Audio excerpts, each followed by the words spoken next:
with the switching of currencies, Mm. but I could probably make it more systematic.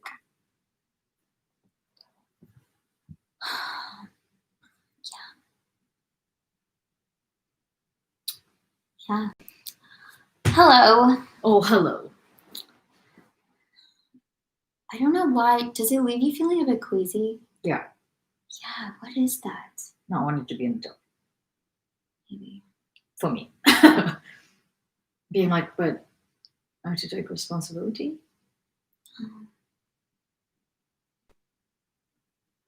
I don't like that. What a pain in the ass I am. I have a problem with responsibility.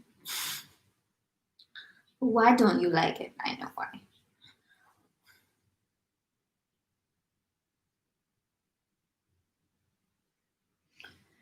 It's like the difference between that like toxic love and a stable relationship thing. You're like, what is Yeah, like it's not even a romantic relationship if you don't want to kill yourself if the other person doesn't love you back. right? Is it? In the same way, I'm like budgeting, but then I can't just pull a bunch of different triggers whenever. Yeah, the whole point of having money is so you can have no responsibility. Yeah. Just like get away with whatever. And Yeah. I got money. Yeah.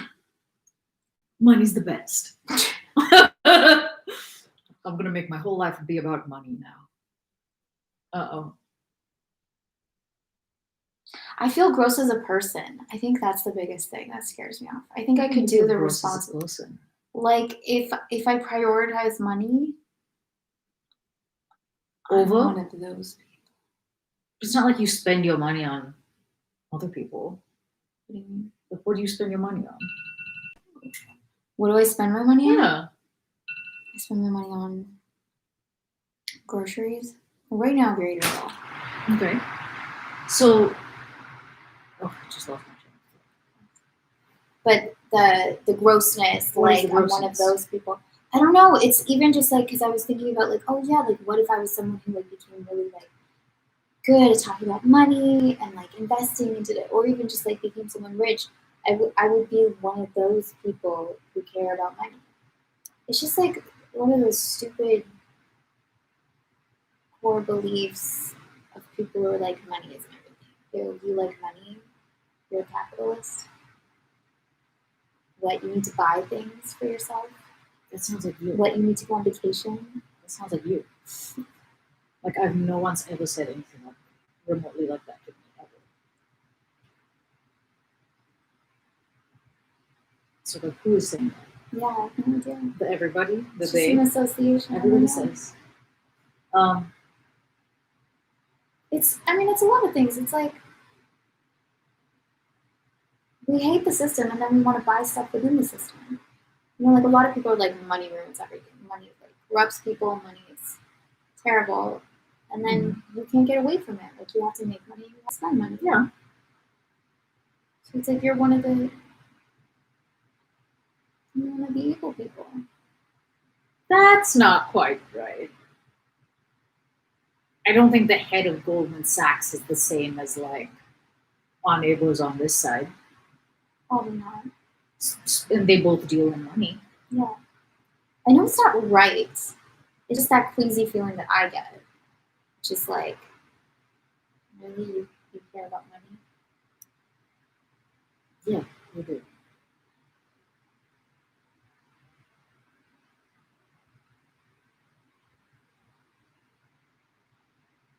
Money's great. It's just like all dependent on what you do with it. That's it. Mm-hmm. There's nothing like quintessentially bad about money. Right. It's only the things that you do. Yeah, a lot of money goes towards really good things. Yes, really, money can buy things. Like awesome shit. Yeah, not even for yourself. You know? I'm not even talking about myself. Yeah. I mean for other people. Yeah.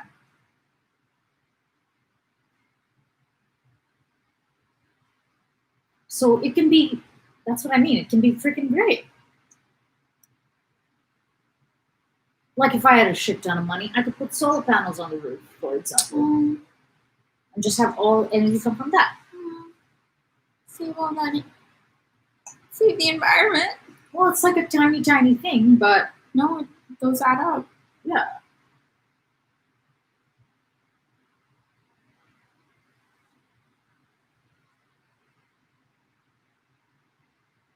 So yeah, it just depends on what you do with it.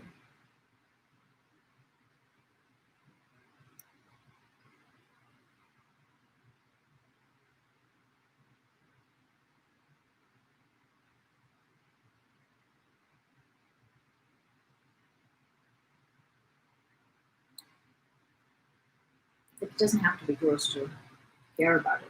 Yeah. It's gross to care about it if you want to amass a bunch of material possessions and do it at other people's expense and not be generous and not give as much as you get. I get it intellectually. I guess there's like a weird image of the kind of person I would be. I think it is related to growing up. This kind of stuff always is. Yeah. Like maybe if I had a role model, I was like, whoa, I want to be like that with money. Someone who was like really cool and budgeted and really about money, passion, and like spoke about it in a way that didn't feel like it just sucked the life out of me. For some reason, it's like I can't imagine a version of myself that I would like to be who was good with money. Who's good with it? Maybe good's the wrong word. Who made a lot of money. But doesn't it feel good to like to like contribute to your sister's like wedding dress and stuff?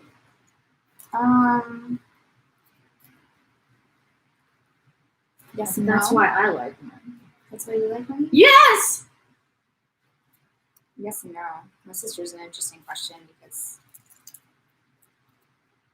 I have these ideas of what she actually thinks about me. Okay. Like at some point you're just like, oh, this is what I picture you do all day. You like sleep in, you do yoga, and you hang out around in bed. Maybe you do an audition once in a while.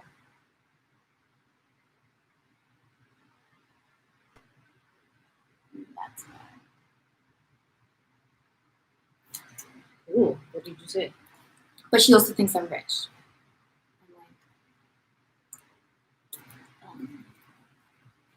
I'm living a life of luxury as opposed to her hard hustling existence. Yeah. And like I think there's like resentment in there and kind of If it's a complicated example, then forget it. You know? I just meant that things can be so positive. yeah. Like the one really good comment that I got from my family, this was a while back, was I just thought I was terrible with money. It's like somehow I would like end up with some and then it would just like slip through my fingers. And then I was talking to my dad about it once, and he was like, "You've managed to live off savings for 2 years. That's really great." And I was like, "Oh, okay." I thought it was like the opposite. I thought I was so irresponsible. Yeah. He was like, "No, you're doing something really right." Yeah, obviously. Yeah. So that was like a compliment. Maybe I'm not a fool. Money. Yeah, it's Maybe always I'm been not confusing like to me. ungrateful or whatever it is. It's always been confusing to me what that's about because it doesn't match up with what the reality has seemed like to me. Probably. I'm really good at moderation. I just mean, yeah, like that is that is a that is nuts to be able to live off your savings for a couple of years. That is.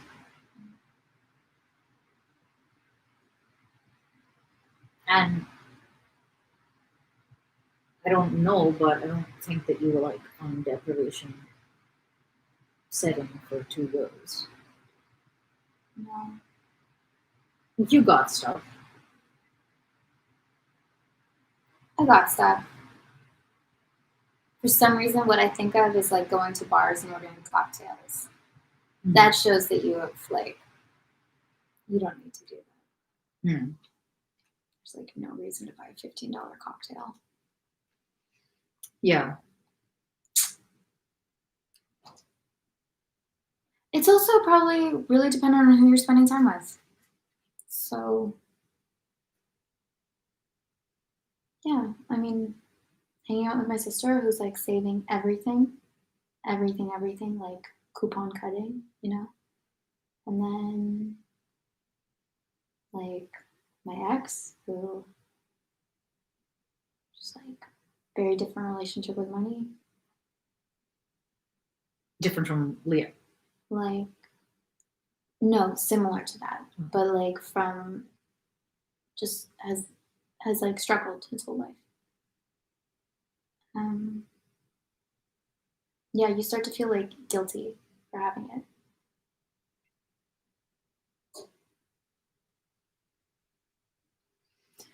Guilt. Guilt. But I could just let that go. It's probably in my head anyway. Well, like, how's it working? As you are wont to ask. How's it working? Yeah, like how's that working for you? The guilt. The guilt. Yeah.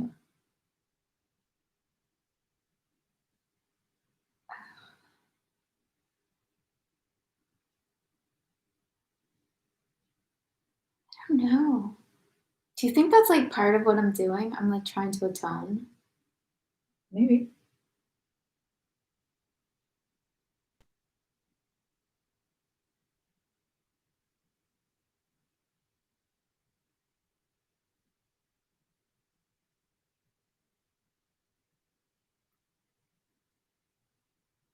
Like, you remember at the start of this, I kind of got excited actually. I was like, oh, I'm gonna cut back. And it made me feel really good and like in control again. I was like, oh yeah, how little can I live on?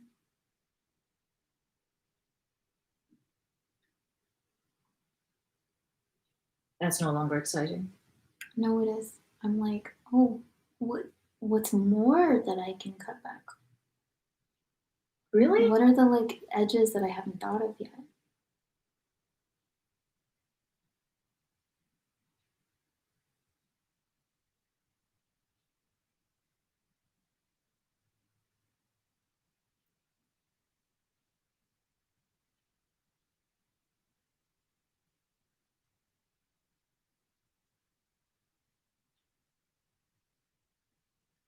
So then you could probably be good. You're probably a very good saver. But I think you're right about something. Like, you cut back, sure. That's great for all kinds of reasons, but like, you can't give back from that place. You can't like give from less. What do you mean from less? Like, money, like, yeah, money can help people. And so like having money or not having money, just what I kind of meant about guilt too was like, oh yeah, is there like something like deeply uncomfortable about whatever I perceive my life to be, that it's like luxurious and not deserved. So I'm like, okay, I just won't have any and I'll take less and less and less and less. but doing that, like, I'm not ever in a position where I can give back. That I think is completely in one's head. I think you can give with when you have nothing. Mm. That might be a cultural thing, but like people who have blatantly less money than you, if you like go to their house, will be like, Yeah. and that's also how I was in general raised, is to never feel like I don't have enough to give. Yeah. Ever. Like your mom's very much like that, right? Mm-hmm. Your dad too, probably. Yeah. Yeah. My dad is much more of a saver, like diligent. He's very like, yeah, he's more like diligent than my mom is. Mhm. Not that she spends a lot, I don't know.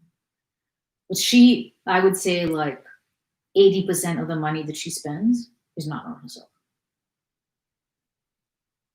So the only reason I think of her as a much bigger spender than my dad is because I think she's actively spending on more random people. But my dad also, they're both like very giving, to the point where I have like a ethical / superstitious thing about it. Yeah. Where if I don't do something that I would do if I had the money to, like, and if it crosses my mind, then I try to make myself do it anyway. Like if I don't have a lot of money and I want to do something and then I contract, Yeah. and I'm like, but not right now, or like, but not today, or whatever, then usually I'm like, okay. And then I do it. Even on yourself? No. Okay, for other people. Yeah, I just mean in terms of, Oh, yeah. because we were talking about giving. Yeah. Right? Yeah. Okay.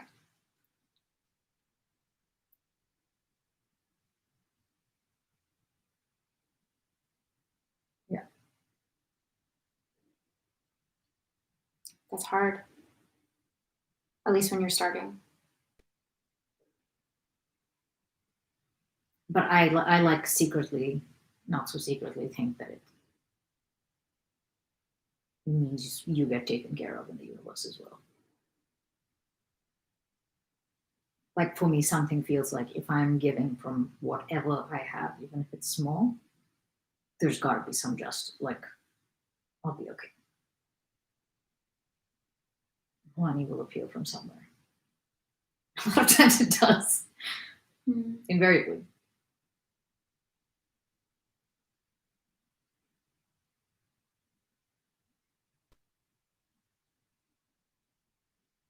Yeah. I've been very afraid of like people taking advantage of me in the past and thinking that like there's something boastful about my giving that shoots me in the foot in the end. Like, oh, you thought you were in such a good place that you could give. Now look at you.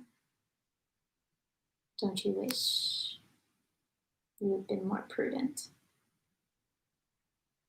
More prudent is not giving. Yeah. Like, and it's not even about money, like giving in general. I just thought, I know like codependency is a different thing. But so just for instance, it always felt like in my family, like I was like trying to take care of everyone and that like everyone judged me for that.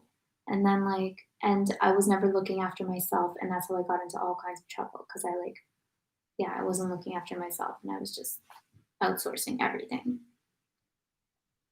Um, and so if like, yeah, I've just been afraid of doing that, of like not having a self by doing that.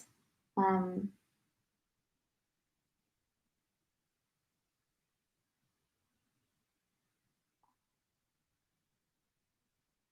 yeah, just having like nothing left over, like nothing of mine left over. And I thought it made me really small to give. I thought it made me like really meek and mousy and like scurrying around trying to, like, I don't know, just trying to help people so that I could like continue to survive. Um, and it was only like the past few months maybe where I was like, oh, like giving does not make you smaller. Like giving does not make you subservient to. Hmm.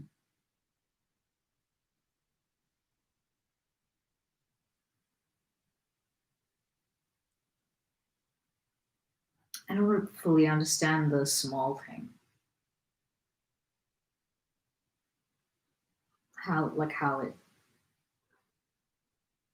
How it makes you feel small, or it used to, or whatever.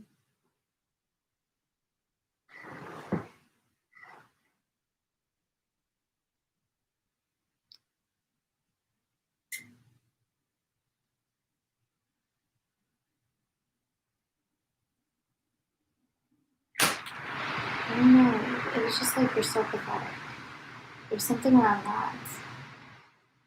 Like in not having a self. Like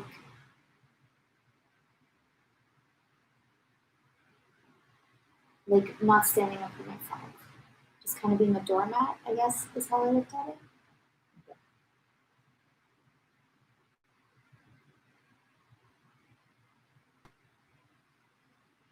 Yeah, I have a really different background context, Yeah. so I only understand theoretically. I don't understand theoretically. I mean, it might also be. Oh, I mean, this might be like really obvious. It might also just be like,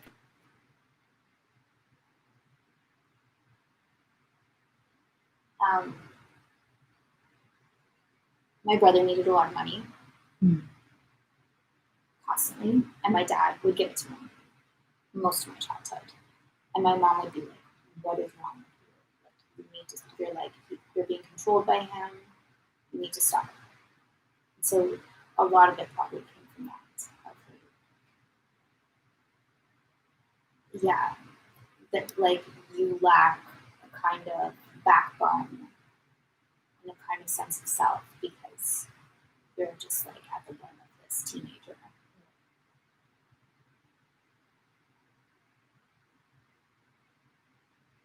Yeah, it was definitely seen as a negative. My dad gave so much. And there was something like in my grandmother of that too. Like in a really weird way. So she gave so much to my parents, Mm-hmm. and I guess I kind of saw my grandmother as that too. Like she was just so soft hearted and kind of had no sense when it came to like her family needing something. Just like, yeah, have it. That's called no sense. I don't know. That's how I saw her. That's like, I don't know. I don't know. I don't know where that came from. Mm. But yeah.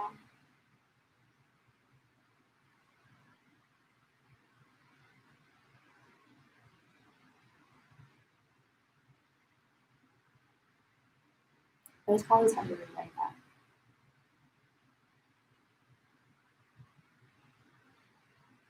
I think that takes all the joy out of money. Right? On both sides. Yeah. Like by abstaining from the bad things, you're also abstaining from the good.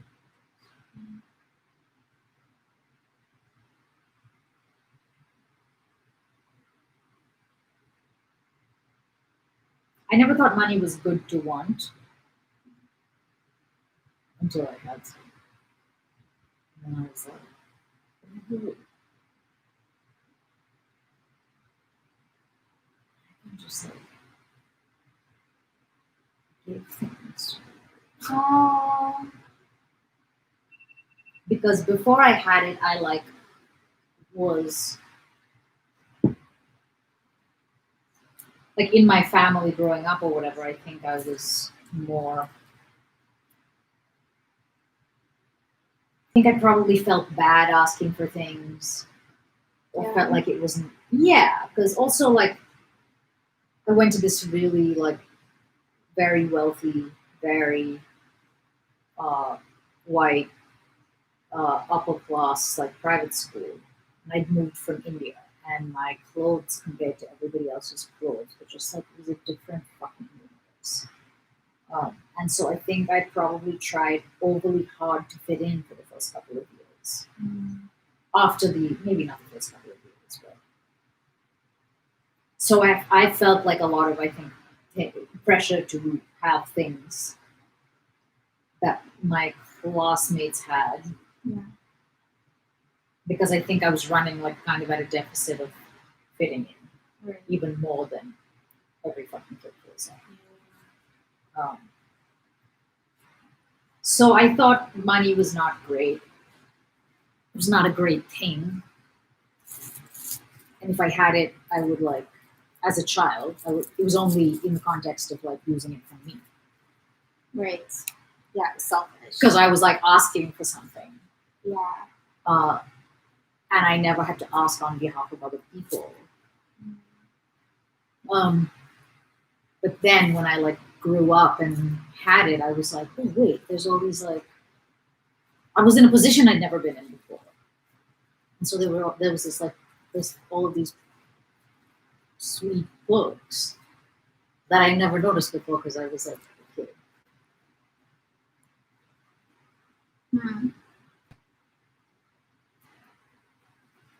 Did you rethink at all?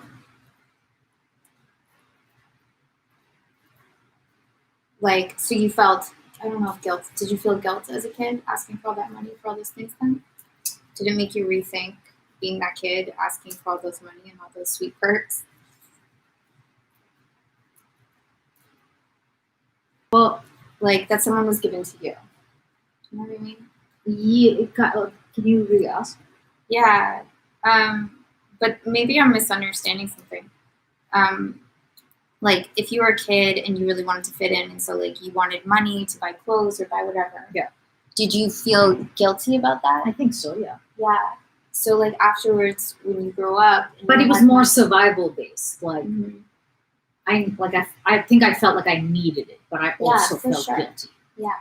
So it was a little bit of like I don't know how consciously I was living in the guilt aspect, but it was definitely there. Okay.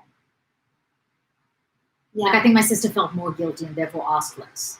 But I didn't ask less because I felt guilty. So like maybe the like wanting to fit in was like just like a little bit more important than you're like this is gonna feel bad, but you really need it. Yeah. It does feel it is survival. This is such interesting. It's just like I don't know if biologically speaking is the right word. What Dan Siegel says about adolescence is like anyway. Yeah. So when you grew up and then you were able to give it, I'm just wondering if that changed your relationship to like, I don't know, maybe like your past self to realize that like when you were receiving, it was this really great thing that your parents could give you. No, of course not, because that would like dilute the guilt. Right, of course. Okay. Never mind. Never mind. Yeah, that would dilute the pungency of guilt. Ugh, such a sweet, salty savor. Yeah, it was like a never-ending gobstopper. Yeah. Did all those like Wonka candies come out after the movie? That is an excellent question. Because I was very confused when we moved to the US. I was like, wait, they've had it this whole time? I don't know. I got very confused. Must be. It's an old movie. But there's like quite a lot of seemingly established Wonka candies. Yeah, there are. Like they don't seem like a new, even from then thing, but what the fuck would I know? Yeah, like Wonka. Wonka is a company, right? I mean, sure looks like it. Yeah. It's probably like Nestle, but everything's probably Nestle. Yeah. Does that mean that like for is it like merchandise? Whoa, this is a whole other I think thing. it might be. I have to take my contacts out. Okay. Some weird shit is happening in there. Okay. Sorry. It's all right. Go. I'm making bread again. In case you didn't notice. Because the last one did not rise. I ate it, but it did not rise. It's been like eating. Well, basically, there might as well not have been sourdough starter in there. I would be eating the same thing. It's like eating a very unsweet muffin, you know? That's like a very long unsweet muffin. That's what I've been eating. But not this time. This one's gonna rise. Sourdough? Yeah. You're gonna be so sad when it works. I did the float test. Yeah. With my starter. Yeah. Ugh, those glasses are so good. Are they? Yeah, they're good. Nice. Yeah. But I did the float test, which is like if you have like a strong, a robust sourdough starter, it should float. Yeah. Mine floated. Oh, nice. First time, right? First time floater? Sounds so gross. Yeah. It is rank. It smells pretty bad. Does it? Yeah, I'm surprised. I didn't think it would. It smells sour. Interesting. I imagine it would smell kind of nice. Shoot, maybe you would like it. I think I might. I guess most things are just off. Like most good things in life Are off? are funky.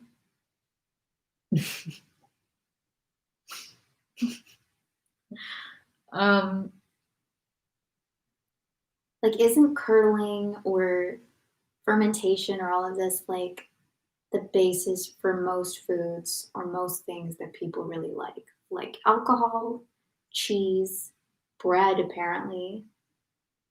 What else? Yogurt. Yeah, I just thought there's a lot of dairy things like that. Kombucha, kimchi, I don't know, sauerkraut. Yeah, I wouldn't say most things, but there's a lot. there are a lot. Yeah. Like intense is not bad. Wine. Did I say alcohol? Yes. Yeah, I did. Anyway. I assumed you meant wine.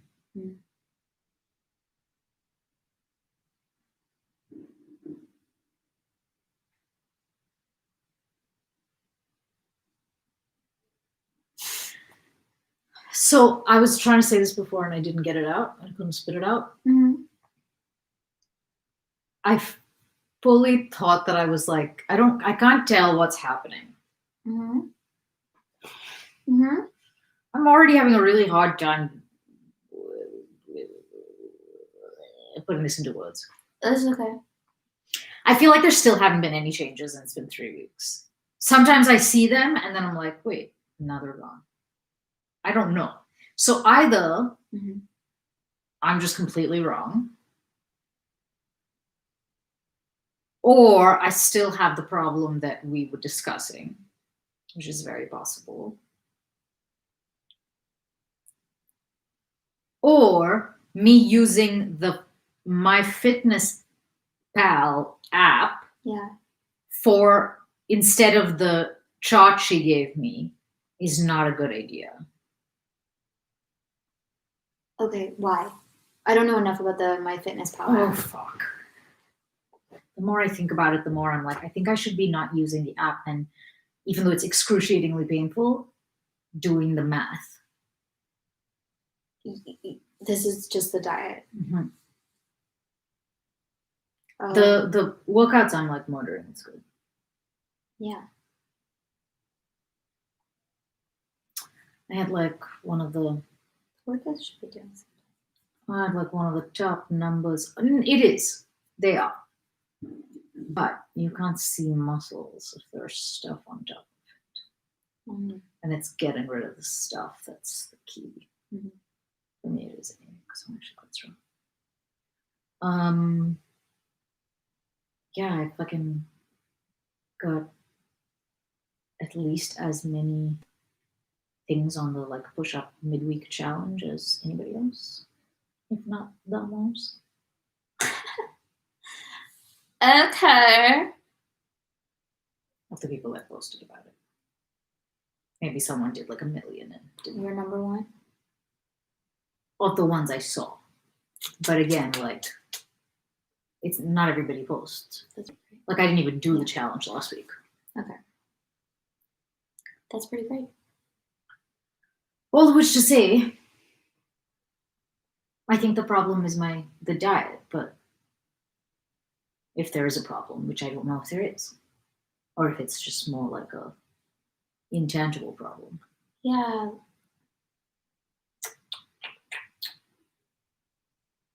Like what comes to my mind is you could have more like measurable, as opposed to just like looking at your body and being like, do I see a change?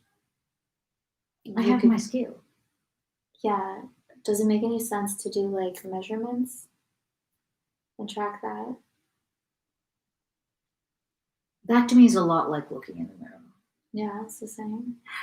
Kind of. But that's why I take pictures as well. Mm-hmm.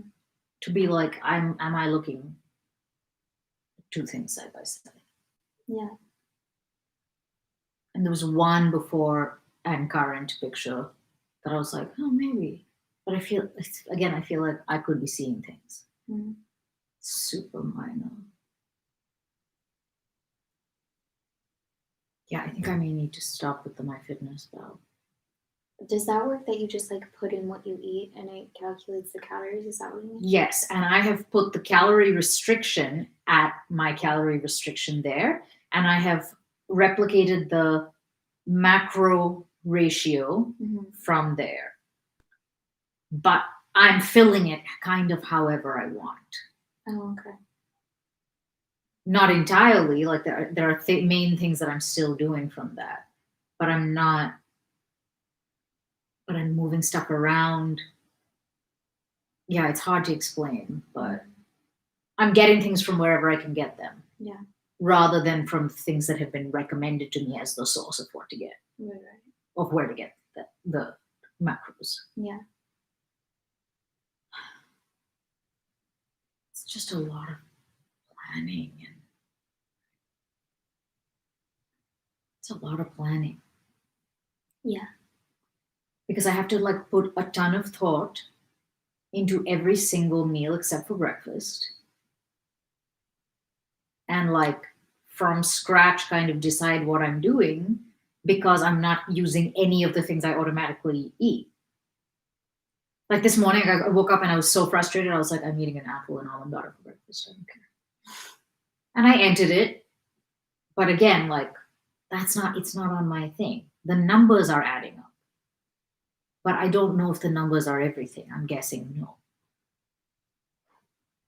Or it's just I have an energetic problem. An energetic problem? Meaning like, or it's not a non-physical issue.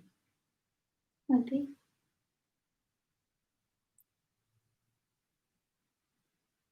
Like, so for some people, having a regiment is like super comforting. Like, okay, you're telling me I'm eating this for 6 weeks? Great. And like they kind of can go offline. I'm like, fine with that for like breakfast. Yeah, okay. I think because it's easy. Because I just have to take the oatmeal out of the box. Yeah. Yeah. I have zero problem with breakfast. And it's not, I don't love it. But I'm perfectly okay eating it every day. But then I have to like figure out what to eat for lunch. As opposed to just taking it out of the box like I do with the oatmeal. And that's where it starts to like get all. Yeah, so like what I mean by that is there's a meal plan. Yeah, but like you've seen my meal plan. Yeah. I have. Like, okay, so I eat the same thing. Specific. I eat the same thing every day. Yes. Every single day. Yeah. And I'm okay with it. But Yeah. you're not. That's not true. It's not true. Okay. Is that what you think is happening with the meal plan? That I'm just bored of it? I wondered if it was like, yeah, there was like not enough flavor, not enough variety. No, it's There there was is. It's just stifling. all the varieties. All I have to do all the legwork. So it's just too much of a pain in the ass to do the variety. Mm-hmm. Because I have to be like, okay, what do I do with tofu? I don't have a problem eating tofu every day, Right. but I have to come up with different ways to do it. Okay. Okay. So that's where like I'm lost. Why? Why do you have to come up with different ways? Because I don't have a way that I like. Oh, okay. Yeah. Yeah. Because I don't know how to do it good.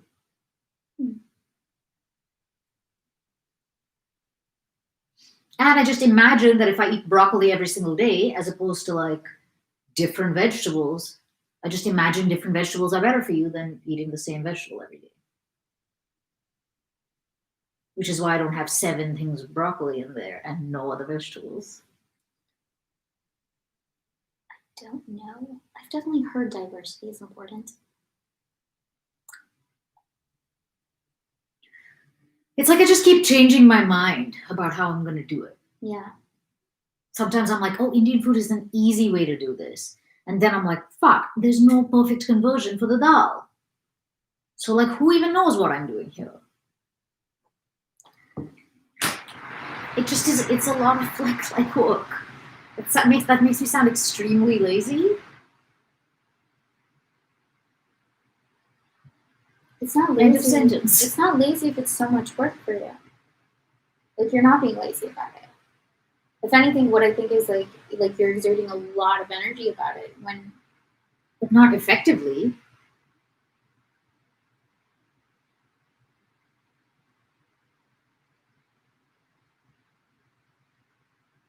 like you could be like, great, I don't like tofu. You'd be like, cool. I I'm can't, having that's tofu. not possible right now.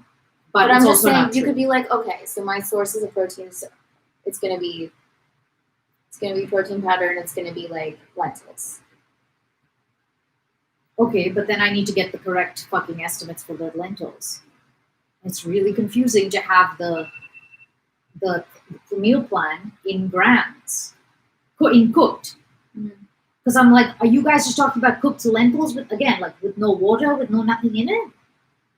Like I don't actually know how to translate that, which is one of the reasons I went on MyFitnessPal because I was like, oh, dal is on here. Someone's like homemade dal is on here, but then I feel like I'm starting to wander off into getting to the macros however the fuck I want, and I don't think that that's the best way to go about things.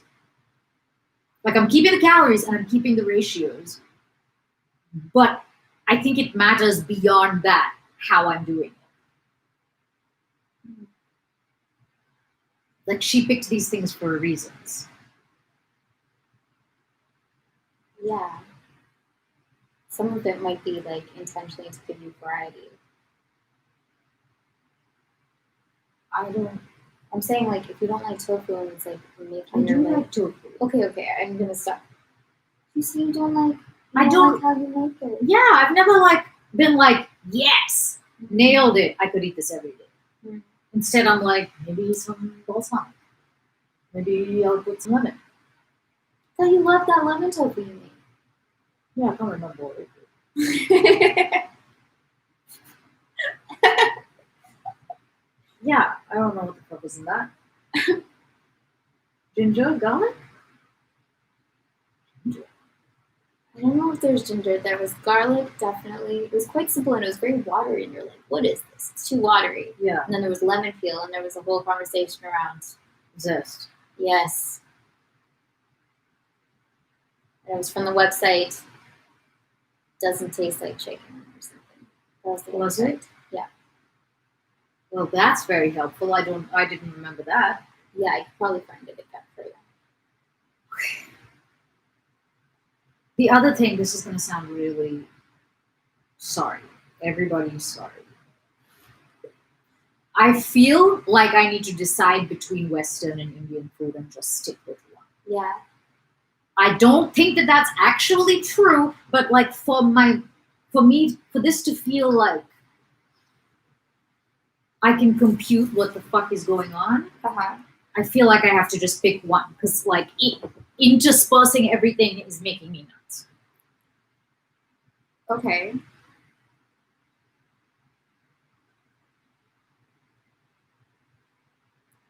It's just too complicated? Yes! Okay, so pick one. Well, the Western thing is way faster. But I'm gonna get sad. I don't have as many, like, I don't know as much about Western food, so I don't really know how to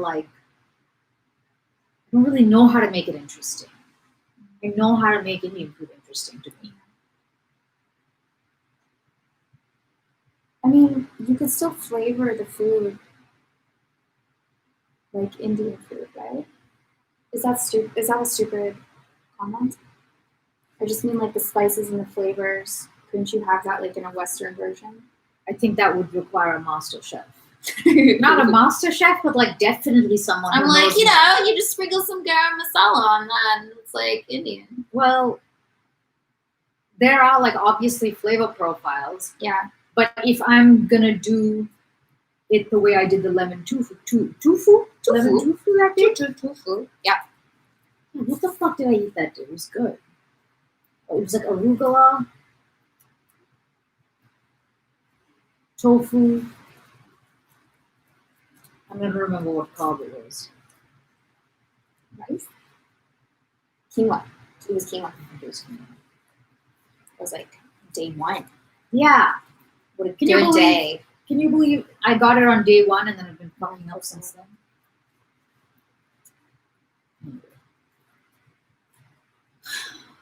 Okay.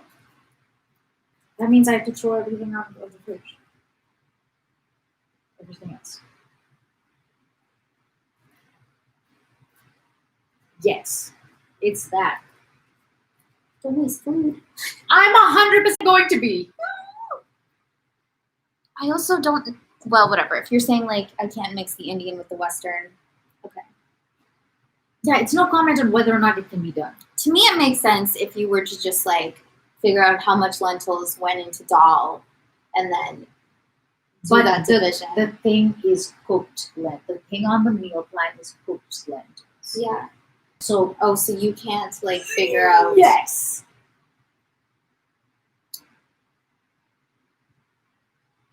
How much there is without water? There's not a rule for that. No. Like this much. Really, there's not a rule for like this many dry lentils cooked equals this much. Depends on how much water you have. Really? Yes. Wait. You could make dal of all different consistencies. Wait, though. Obviously, you can have more dal. But cooked versus raw lentils. I'm imagining that raw lentils have a certain weight. Yes.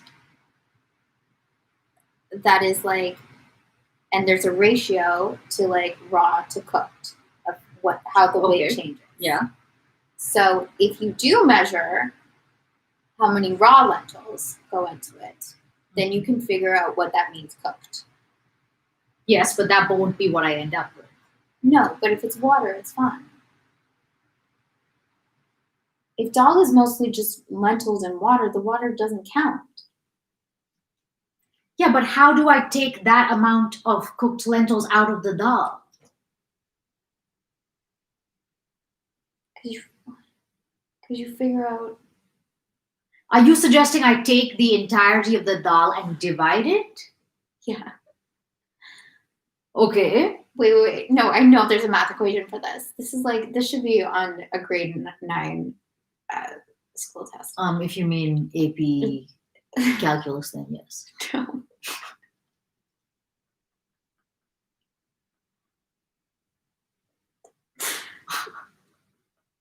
This is how I feel all the time this moment.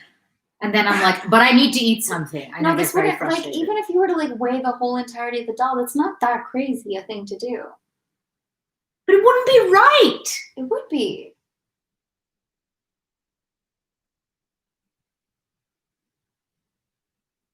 The only way I could see it being right is if I successfully measure Yeah. the entire dal Yeah. and then divide it. We're talking about a fucking liquid here, so this is going to be lovely. Divide it into like cups or like You could do smaller that. amounts. You could do that. Wait.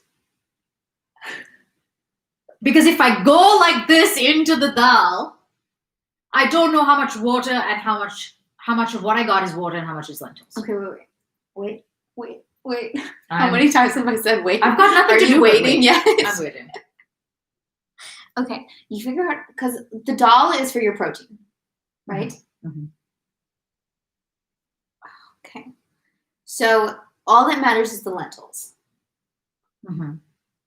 We're ignoring the onions, Yeah. water, If it, spices. spices don't count. Onions, okay. Water, that's free. Anything else in there? There's a little bit of oil. Mhm. But after I looked at my oil breakdowns, Mhm. I was like, "There's no way I'm using 10 grams." So You're good for oil. I feel like I'm good. Okay. I think onions are fine. And spices definitely free. Okay, wait. So what's important is the amount of lentils. And you get that ratio and you're able to figure out how many lentils are in there. Okay? This would be so much easier on paper, I'm sure. Okay. And then you measure the dal in its entirety. Okay. And let's say it's like, what do I think it is? I don't know. It's like 800 grams. I don't know what. I have no idea how much it would actually weigh. Probably a lot more than that. A lot more than that. Okay. Whatever. Let's say it's 800 grams for my purposes. Let's say it. And then there's like 100 grams of cooked lentils in there. Okay. Okay, let's just work with whatever numbers I have. Okay, I know I'm working with. I know they're like terribly off. I'm Okay. not even commenting on that. Okay, yeah, I know that's what you're judging. It's You're not, like, I'm just trying to stay with it. No, yeah, okay. So then you're like, great, for like 800 grams of dal, I get 100 grams of lentils. So if my meal is supposed to be 50 grams of lentils, then I need half the dal. Then I need 400 grams of dal. Right, but then when I go into the dal to get the 400 grams, Mm-hmm. I feel like I have no control over how much I get of dal and how much I get of water. Oh, okay.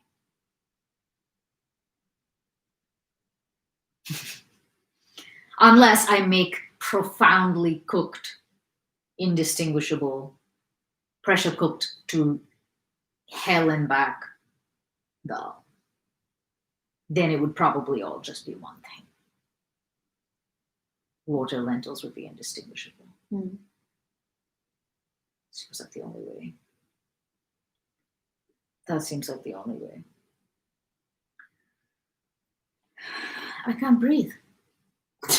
And that's why. Because of that, what we just talked about. I feel like I have to go through that too many times in a day, and it's very quick to overwhelm my brain. Yeah. And yeah, I quit.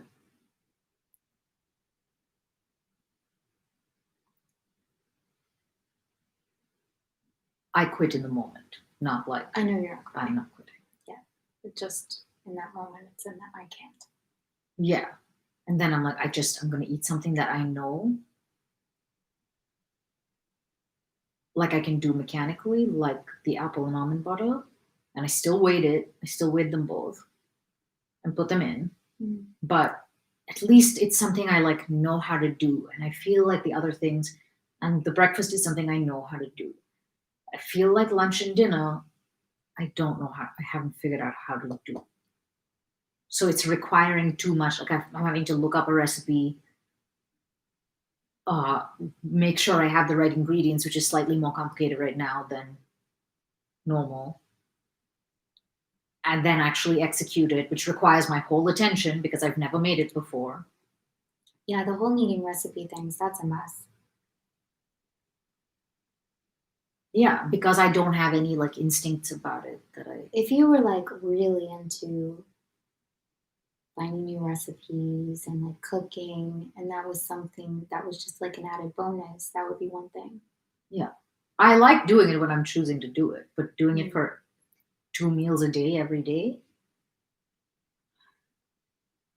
And then it's true that I can't tell if it's more sustainable if I diversify it or more sustainable if I just eat the same fucking thing.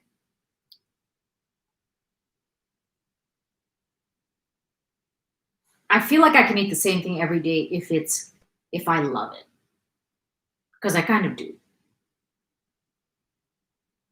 But it has to be something I love. It can't be something I just like.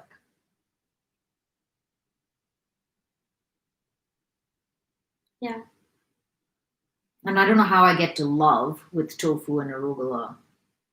I mean, I loved it that day. Tofu, arugula, and fucking quinoa. Maybe that's just what I need to eat every day.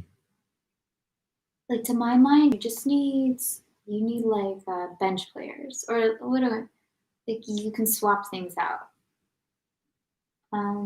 So if you find like honestly, all you need is like 2 ways to make tofu that you like, Mhm. and you're like, great. Will I have that kind of tofu or this kind of tofu? Mhm. And then you find like 3 vegetables that you like. You're like, great. Will I have broccoli, arugula, or this? Mhm.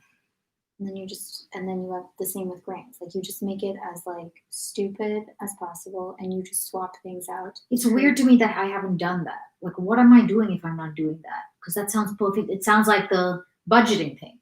It's like, yeah, of course that's what I should do. Why am I not doing it? Not clear. I don't know. I don't know. Like the doll thing, I know you like it, but it does seem to like complicate things.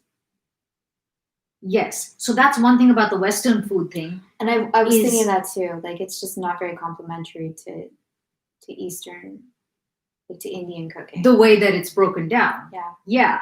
It's much clearer. Like when they say like such and such amount of vegetable, if you ever like there's onions in everything or tomatoes or like there's other vegetables, so I don't know how to. Yes, so it is the meal plan is made for a piece of tofu, a vegetable, and a grain, and that is generally not how I eat Indian food. So I feel like yes, I am getting all types of confused with it, and so maybe I think I would like to, for this remaining amount of time, stick as close to what she's actually making me do. Yeah. Which I guess means just shelving the Indian food for right now. You could freeze it too. Yeah. You don't have to throw it out. Yeah, if it's 3 more weeks, I would just make it as simple for yourself as possible. Yeah. So that you get to spend your energy and your mental capacity thinking about other things. Yeah, it's that. It's taking up so much space in my head that it's Yeah. exhausting. Yeah.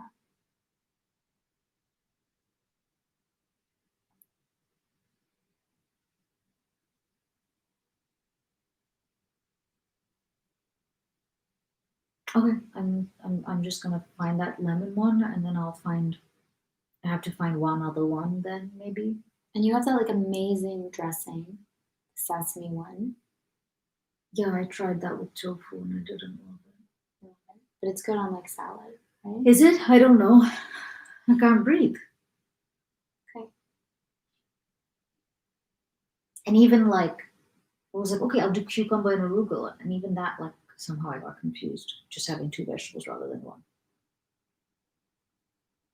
So there's just a real sense of overwhelm with all of this. I guess so. Yeah. Yeah. Like it's more than you can handle. Or more than I want to. I don't know. Or Like more than you want to. somewhere in the land of like this is too hard. Mm-hmm.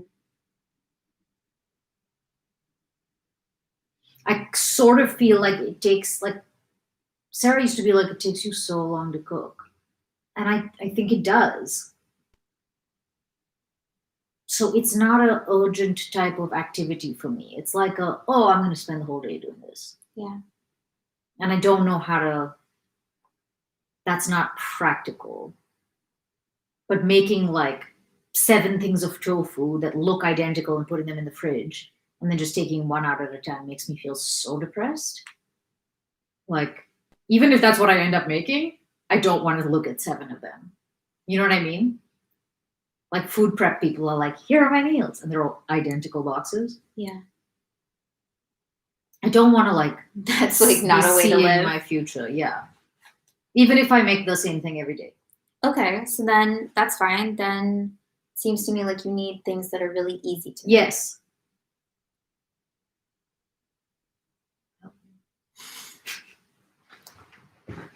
So what do you like? The lemon tofu. Okay. Do you like lentils by themselves? I don't even know what that is. Like, I don't know if I've ever eaten just like a randomly steamed lentil. I don't know. I don't even know what people are doing with them. Yeah. I guess that's a no.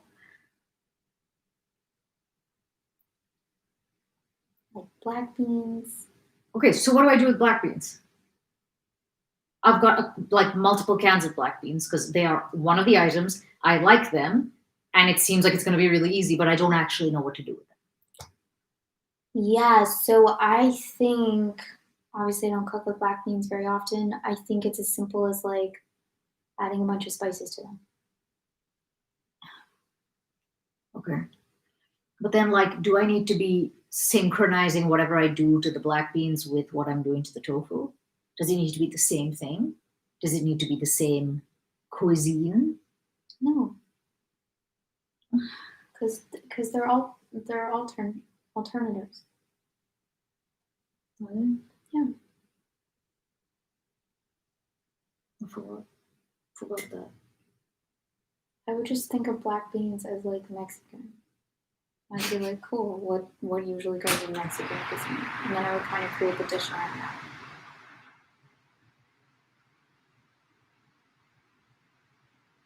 Okay. Like make the chipotle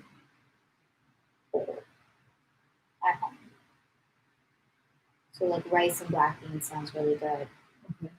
With like spinach or something. What do I do with the spinach? You could have it as a salad, or you what? could like steam it if you want.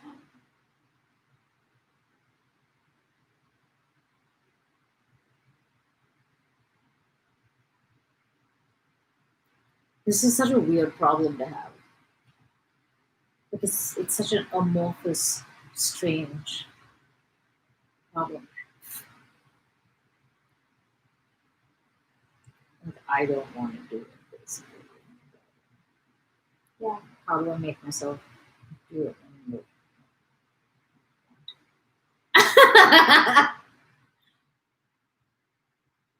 Like, why don't you want to? Like, it's not that big of a deal objectively. Yeah. Other people are able to see that. It seems like a huge deal for me because I've thrown like 10 balls in the air trying to. I have a lot of different options in there. Yeah. I made pasta sauce and was like, okay, chickpea pasta and sauce. Yeah, that is You've definitely been doing it. Yeah. So, but I feel like I have too many options almost, and I don't think it's helping. So I'm just I don't think I'm doing it well. Yeah.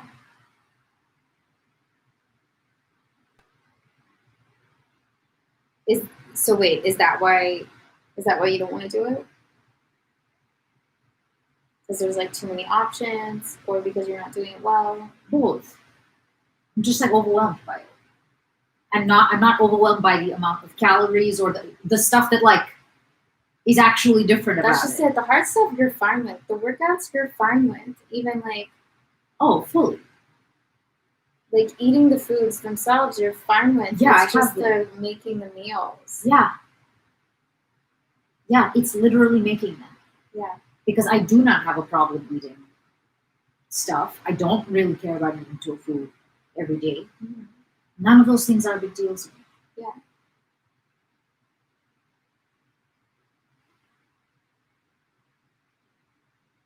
Yeah, I don't know what this is about or like where exactly it's coming from. Have we for 1 hour talked about my diet? No, we were talking about other things too.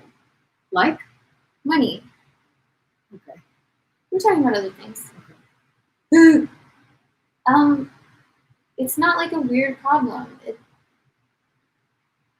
It's the kind of problem I wouldn't know how to It's post about. specific. It's curious. It's interesting. And obviously something is going on. And I have a lot of guilt around wasting food. So I'm like, I feel like I screwed it up again, yet again. A thing that I'm all the time screwing. And that burden is not helpful. And that would make you like more frantic to be like, okay, I gotta make this work. Gotta create like all these dishes and like really go all out with this.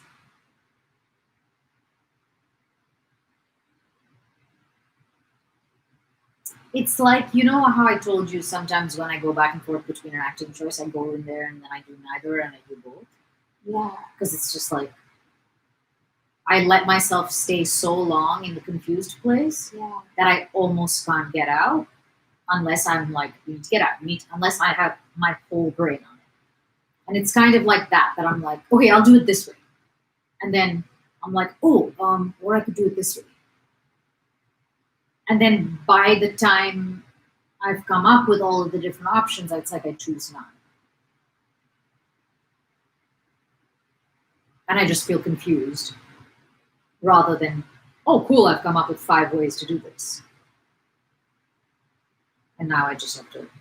Yeah, you just stay with the confused as opposed to like cutting off all the other options. Yeah, because in blocks, like throwing out food.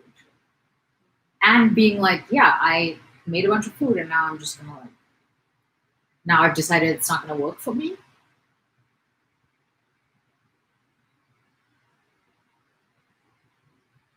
I'm mostly talking about 2 things of vegetables that I made. When you go shopping, what's the process?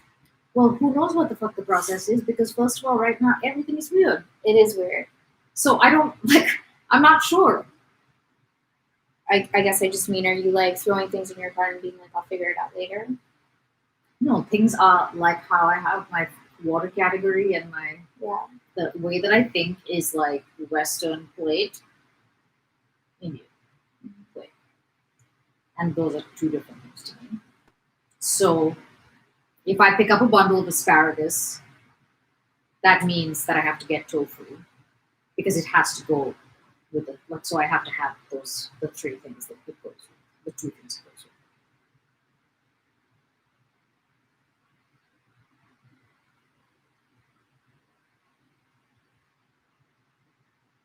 So I either pick up stuff that goes in down one track or down the other. I don't pick up stuff that goes in Okay, neither. so you're like picking these items deliberately. Everything that's in the fridge is thought out. Or was thought out. Was thought out. Yeah. And then somewhere along the way, you're like, oh, this doesn't work. I don't know if I did that, or if I was like, oh, you know what might work better, and then do that option. And then I have 3 options going in the fridge at the same time, so one of them is going to go bad. You know what this is suddenly just sounding like? No. It's ADD. Yeah. Because it's like something else diverts your attention, and you're like, okay, let's make that. Like you literally forgot about the tofu, the lemon tofu. Yeah. Because I remember distinctly now saying the first day, like, I could eat this every day. So why didn't I do that? Yeah. Yeah. It is kind of like that. It's almost like I have like an anxiety-induced ADD brain. So like right now I have Indian food. I have stuff I made a broccolini thing yesterday, but I had like tofu, vegetables, sweet potato, Western plate in my head and the pasta sauce. That's 3 different things. Not including acai bowls, for which I have strawberries. I only mention them because they're going to go bad at some point. All of these things I just mentioned. Is there anxiety around like that they're not familiar things? Like, so you make an acai bowl like a boss, and you make Indian food like a boss, but you don't really know how to make these other things. Correct. Okay. One thing I know how to do is put a shit ton of garlic in a thing with a little olive oil, and then put either asparagus, broccolini, some green thing like that, and I'm always happy. Yeah. So I can literally do that every day. So the thing that makes you really uncomfortable, it sounds mostly is the protein. And the grain becomes kind of like a side. Yeah, side. I like forget about the grain. Oh, like the grain seems to me like pretty easy. What I would do is it is objectively very easy. Like just pick 2 things that you like, quinoa, rice. Your rice cooker is amazing. So like you have the grain covered. It's just you need a protein. Like if you know how to cook vegetables, you know how to cook grain, like that's 2/3 of the plate. But I would never do that, like do white rice on that plate. On which plate? The Western plate that has the asparagus or the whatever else on it that we're talking about. That's missing the protein. Okay. Was that quinoa? Just like plain? Like I'm serious. What do people do? I like bowls. So like I like bowls. However you're cooking like it doesn't have to be a plate. It could be like a bowl where you place like quinoa on the bottom, and then like all the flavor that goes into cooking the greens will go into the quinoa, and then all the flavor that goes into the protein will also go into the quinoa. Okay.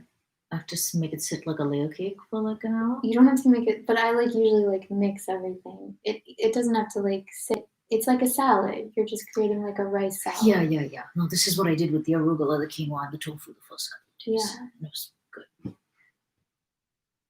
Yeah, so I think the protein is the greatest source of confusion for you. And maybe you just kind of like have to reassure yourself, like just stay within like a certain,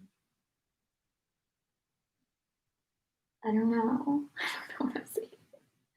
Does the pasta count as protein? The black bean does. Black bean, but not the chickpea. That's so annoying. I know. What about lentil? I don't know. I have to check the table.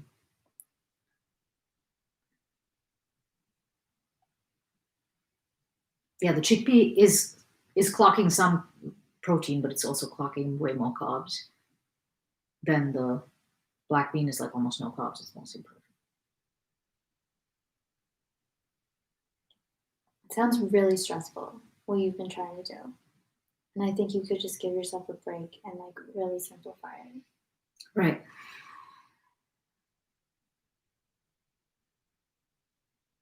I think I also need to figure out my relationship with like throwing food away, because I feel like it happens more because I am worried about it. Probably, yeah. Like I have such a thing around it that I'm actually making it happen more than it would if I wasn't worried about it. Oh, yeah.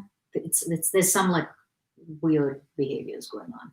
It's like the times that I told you, like there have been times that I like know that a ticket is due. Yeah. And I like just continue to not pay it for seemingly no reason. It's like but the I know thing that there's tension. Yeah, the thing itself, the thing itself like creates tension, creates anxiety, which like keeps you not doing the thing, and then it's just a vicious cycle. Yeah. Like if I didn't feel so horrible about it, yeah, it probably wouldn't happen as much. Right. But I like watch myself doing it and like hate every moment of myself on the way instead, which is like great. Where did that get anybody ever.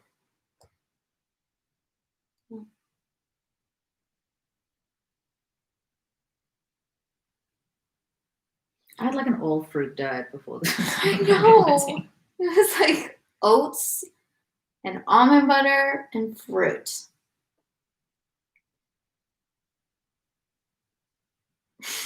And granola.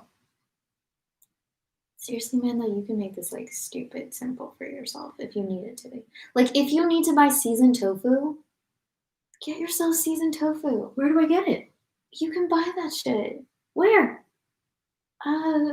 Amazon Prime, Sprouts. Like, do you know what I'm talking about? Like, you don't have to flavor the tofu. Is it good? I think some are better than others. I think I like, a got lot of I them got are one from pretty Trader Joe's that I didn't like that looked good. It was like a sriracha one. decent. You didn't like it. Correct. I mean, like, I like how I bake tofu. What do you do? I told you. I just like marinate it in. Okay. I marinate it in soy sauce and just like roughly chopped up garlic and ginger and a shit ton of hot sauce. And then I like bake it usually. And it's great.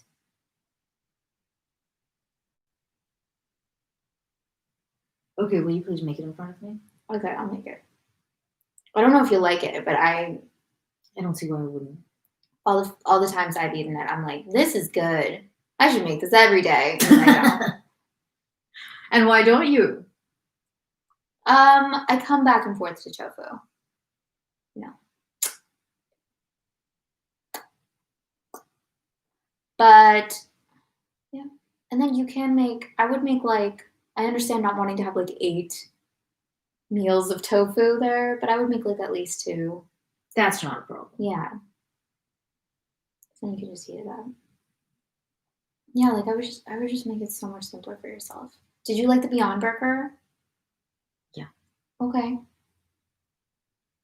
It's expensive. Also, I do have to go to the store for that. Can't get it on Amazon. Yeah. And then Whole Foods I on wasn't- Amazon. I don't know what you're talking about. Okay. We've had this conversation before, so I need to help. I need to find it. Yeah. Oh my god. Should we ever talk about anything? About War and Peace? Yeah, that's what I meant by Yeah. anything. Yeah, let me wash my hands. Yeah, why don't you say what happened? So what had happened was that these people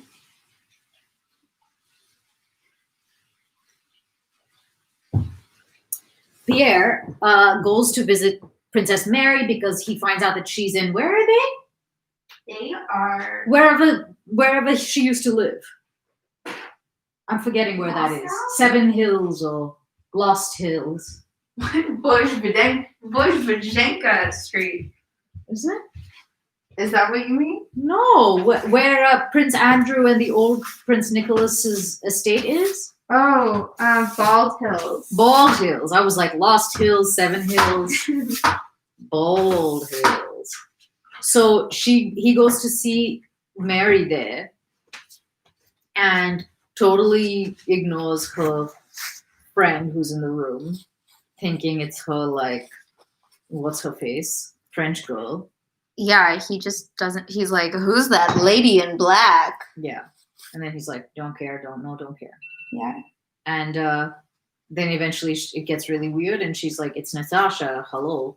And he's like, oh my God. And in that one instant, all of his like wisdom, all of his, everything he's ever learned departs.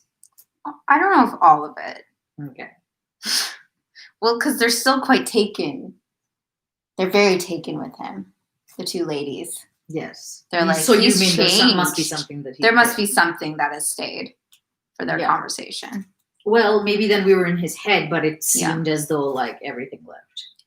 And he was suddenly tethered again to the material world. He is a material girl. And and he is obsessed with Natasha, and there's just no hiding it, apparently. And then they have a very long dinner where he tells them everything that happened, the most tiny details, what happened to him throughout the war. And Mary says everything that happened at the end of Andrew's life. And Natasha says everything that she experienced with him, which she hadn't told anyone yet. So they just have like a big, deep share. They do. They stay up till 3 in the morning. 3 in the morning, just talking and sharing. And just sharing themselves. It's like a big chill moment. I don't know what that is. You never saw that movie? I didn't. Oh, such a good movie. Oh, so depressing. Oh, okay. Okay. It's like this group of friends get together after one of their friends. Gatlop? Yeah, it's like Gatlop. It's like Gatlop, except one of their friends, did he die or did he commit suicide? I forget if he died of cancer or if he committed suicide. One of the Gatlops died? No. Oh. Why are they together? Oh, the divorce.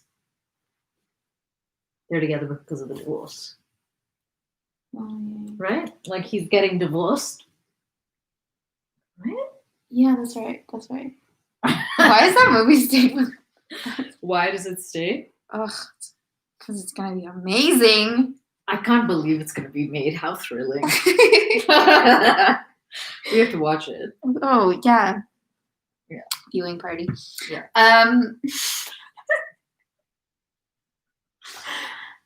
I think that's what that happened. It's really funny that the one thing we both auditioned for is one of the weirdest things in the whole world. I mean, I guess that makes sense. Yeah.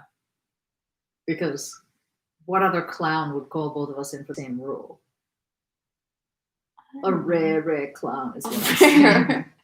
A clown of a rare. I don't know.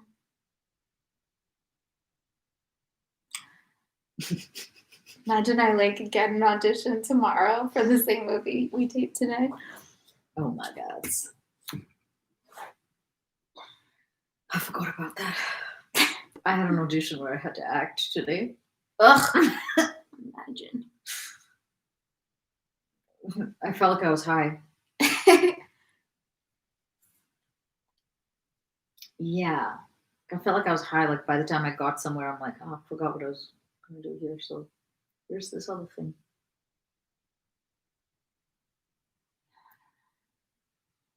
It's occurred to me that maybe we all just have Stockholm syndrome. So we're like, yeah, the quarantine's going so well. No, I love it. I know you do. Nobody else loves it. A lot of people I've talked to love it. Who? Like all these fucking people again. Like my friend this morning.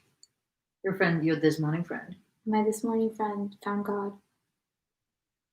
Oh, is that like 2 weeks in? 2 weeks in, found God.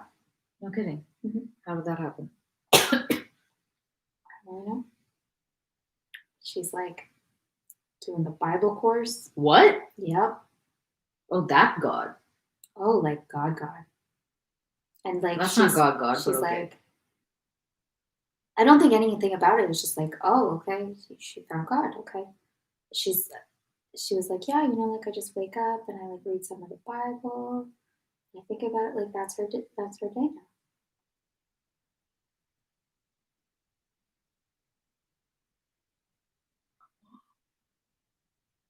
Bible first thing in the morning. I'd be like, I need to ease into that. Sorry, what?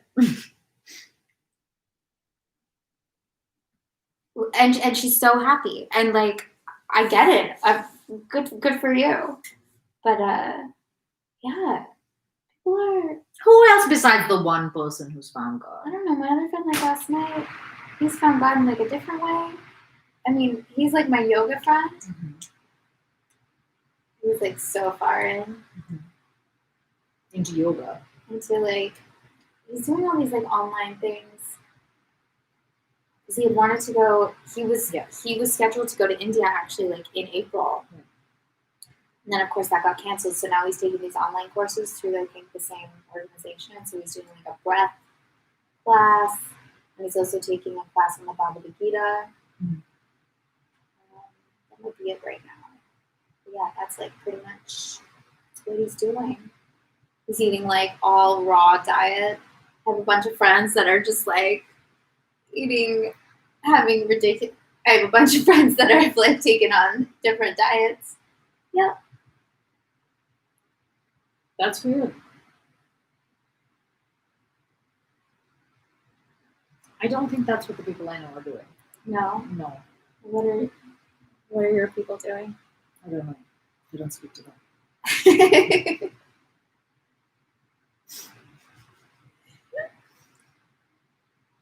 Baking bread. Baking bread. What's Allie doing? She may be getting married soon. She went to get her like marriage license thing. Yeah. Yeah. She's doing a lot more of her like online work, which is great.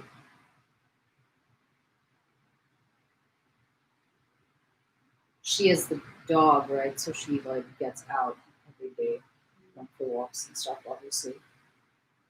But she's not in love with her quarantine.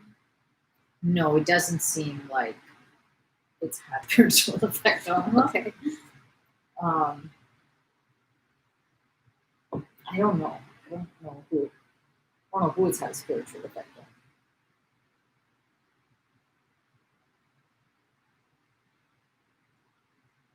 And I don't know if it wasn't for Robert and Eric and whatever. I don't know if I would.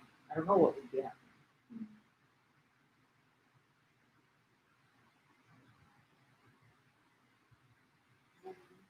What did you tell your friend who's found God? Were you like, I also found God?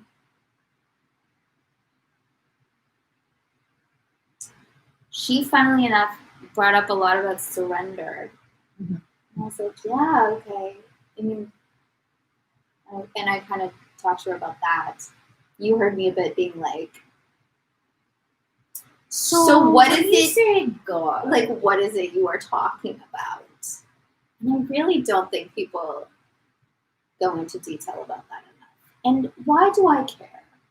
Why do I need to know what people are imagining when they talk about God? It's part of the Who human cares if they're experience. imagining a person? It's the human experience. Yeah. Imagination works in all kinds of ways, in whatever like shape they're holding for that thing. Who cares? You don't need to care to ask. Okay. Anyways, but I don't know why I need to know. I guess I was just like You trying don't to be need curious. to. Yeah. You're just having a conversation with this person. Yeah. Thank you. Questions are so aggressive. Ugh. Yeah. I was just like, what is it you're talking about? It's like what I'm really curious about, like what people actually mean when they say Mhm. God. We take it for granted. We're like, oh yeah, that person believes in God. Like, no, what do they actually believe in? Okay. And so I asked her some of that, and she was like, I hope it's okay I'm talking about it like this. She was like, yeah, I literally like imagine him sitting next to me. Like he's a person that I just imagine he's there. Hanging out with me.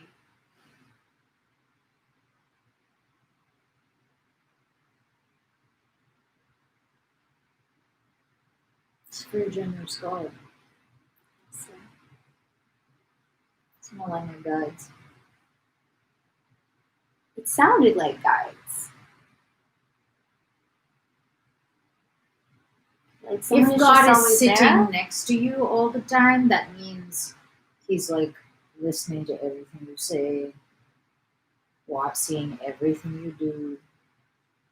And I don't think guides are so like nitpicky. And Oh, you think they're like? I think there's like a We'll see you larger. later. Bye. We'll meet up with you. No, I think they're observing a different thing that's not like. This is, I mean, what Yeah. the fuck do I know? I'm not getting this from anywhere. Yeah. I imagine that it's like they're not following my every word and action. They're following like sort of like the wave as it's occurring. Whatever like trajectory or like the maybe like the energetic reading, like almost like an electromagnetic. Oh, Like they're seeing certain things, but then like not stuff that doesn't matter. okay. Yeah. They don't really like interact with you or like your life or the world in terms of Not in like a the like, oh yeah. yeah, Well, not is in like Nithya like eating her diet, her meal right. plan? Yeah, Yeah, we're gonna help her out with her meal plan. yeah. I don't think they care. Okay. But if like somehow this meal plan would spiral into a horrible, like if something happened, then I think they would care about what was happening, but not about the like minutia. It's like more like feeling energetic that they're in tune with. Yeah. Okay. And I guess I'm making that if someone is sitting next to you, like you are forced to hear everything I'm saying right now. You could check out, but like, so like, is he? I'm guessing it's a he. Is he like engaged The guy? in anything that happens to you? I don't Is he know. there when you're pooping? I went to a different place. Is he? Is it like God help me poop? That's not a different place. That's the same place. I guess it is. But I was thinking like, oh, is God there when you're having sex? I don't know. Might be. Well, that's way more normal than. I would think that was way more normal than being there while you're pooping. Because truly, who cares about your poop? He might. Yeah.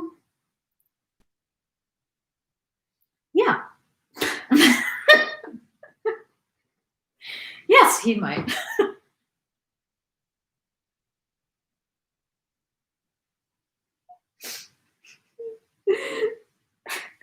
He might care. He might be like, what have you been eating? Yeah. Well, I told you I had that one session with Eric where that was almost the whole thing was about supplements, and I was like, okay, this is weird. Supplements. Yeah. I don't really care about that. So, like, if your body is all off balance and there's something going on there, then I'm sure they would be like, you need to balance your stuff going on in your body. Well, like the medical medium. Like the medical medium.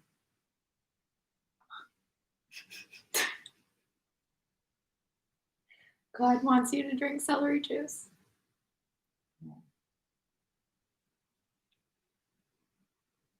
I even wrote back to Robert when he was like, your guides are showing me you got it. I was like, they would say that.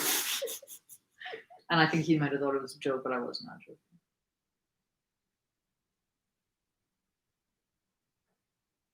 They would be like, she learned it all. She doesn't need to. Because I'm like, minutia. And they're like, forget it. Just stop. Do you want to know who your guides are? No. What? I think about this. I know you do. I think I just like the idea of like having friends that are like, hey, we think you're the greatest. And I'm like, yeah, what are you guys up to? And I don't know. I just want imaginary friends, basically. You can have imaginary friends. Like, I want to know what they're like. Like, do I I'm have not good even guides? sure they're human. I want good guides. You know? They're gonna be good. Do you think they're attractive?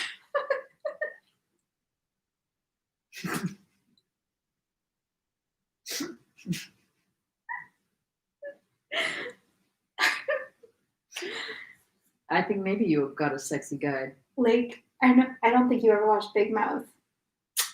We have to get to the book, but do you know like about the hormone monster and all that? And what are their names again? The little guy, Jake. I want to say the character's name is Jake. He finally gets his hormone monster. He's like late to develop. It's like, yes, who's gonna be my hormone monster? And he gets the dud hormone monster, who's like He's like, "Hi, Steve." Like he's the slow hormone monster. And it's really bad. It doesn't work out very well. Oh, it doesn't? He's not a great hormone monster. He doesn't Oh. really help him out. Well, no. Yeah.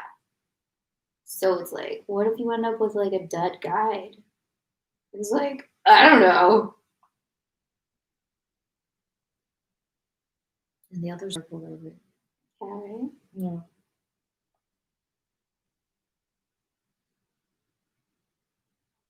I do wonder about the dynamic between them. I'm like, are they all in agreement? Or is one like, no, don't tell her that? Yeah, I think it's like that. I think it is. I think that's what they say. It's like there's like older guys who have been at this a long time, There's Kutuzov. and they're like, no, don't listen to her. She's asking for help, but no, we're not gonna help her. You're not gonna like. She's trying to manipulate us. She's trying to get out of this. And then there's It's younger. like me manipulate, trying to get out of this. It's very aggressive. It's very. No, they love me. Yeah. I think the younger guys are like. It's probably like you know how like older doctors get really cynical and they just assume that like all their patients lie to them. This is how I think about it. I was gonna say I don't think I've ever had a doctor like It's that. like- What are you talking about? you know, like when you have a doctor and they just assume that you're lying and that, that you're a piece of shit. No, I've never had a doctor like that.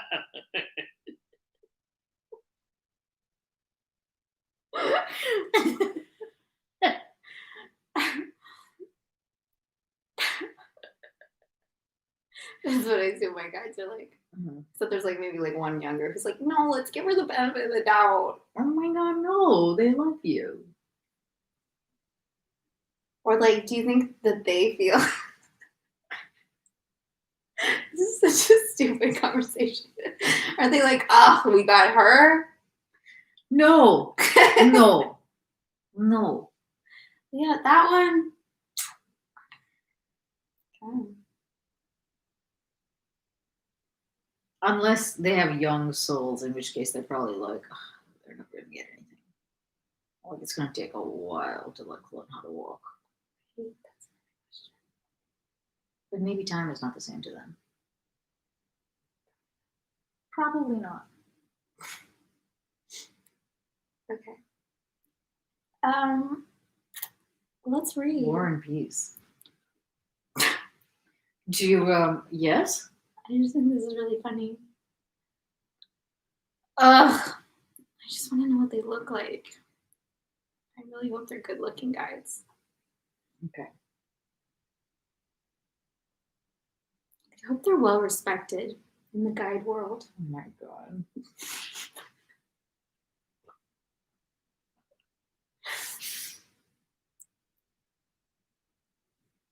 I feel so good about anyone being there that I don't like. You don't care who it is? No, not really. And I know you're joking, but like, I'm joking, but I'm not. yeah, I know. Yeah. So the parts that are not, I'm just like so happy that it's someone's job to look out for me.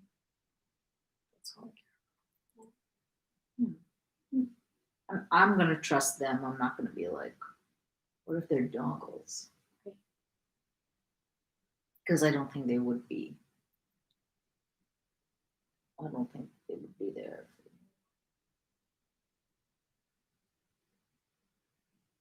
Yeah. Because of,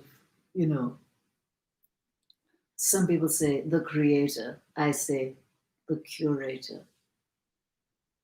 Ooh. You know? Ooh. Yeah. I don't know. This is chapter 18 of book 15. Mhm. We've been in this book for a long time. We have. It's the final book. It is. Okay. Almost done. We might finish tonight. Like, don't worry. There's epilogues. Imagine the epilogue is just like notes. I'm gonna be so angry. Yeah. I'm glad you brought up that possibility. I hadn't really thought of it. Okay, chapter 18. It was a long time before Pierre could fall asleep that night. He paced up and down his room, now turning his thoughts on a difficult problem and frowning, now suddenly shrugging his shoulders and wincing, and now smiling happily. He was thinking of Prince Andrew, of Natasha, and of their love, at one moment jealous of her past, then reproaching himself for that feeling. It was already 6 in the morning, and he still paced up and down the room. Well, what's to be done if it cannot be avoided? What's to be done? Evidently it has to be so, said he to himself, and hastily undressing, he got into bed, happy and agitated, but free from hesitation or indecision. Strange and impossible as such happiness seems, I must do everything that she and I may be man and wife, he told himself. A few days previously, Pierre had decided to go to Petersburg on Friday.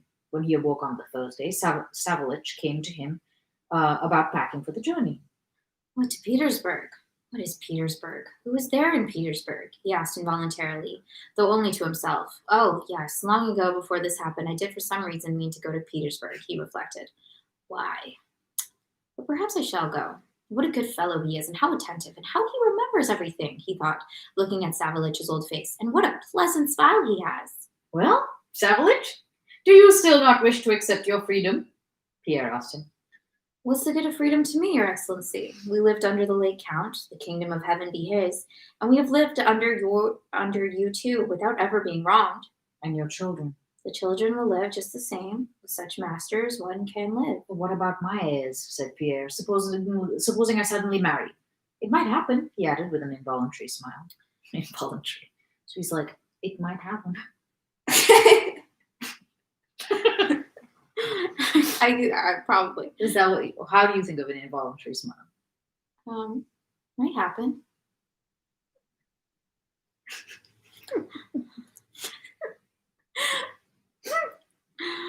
If I may take the liberty, Your Excellency, it would be a good thing. How easy he thinks it, thought Pierre. He doesn't know how terrible it is, how dangerous. Too soon or too late, it is terrible.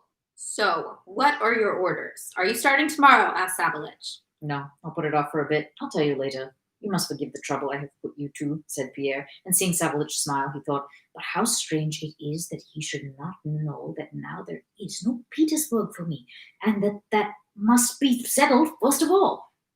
But probably he knows it well enough and is only pretending. Shall I have a talk with him? See what he thinks? Pierre reflected. No, another time. At breakfast, Pierre told the princess, his cousin, that he had been to see Princess Mary the day before and had there met, whom do you think? Natasha Rostova. The princess seemed to see nothing more extraordinary in that than if he had seen Anna Semenovna.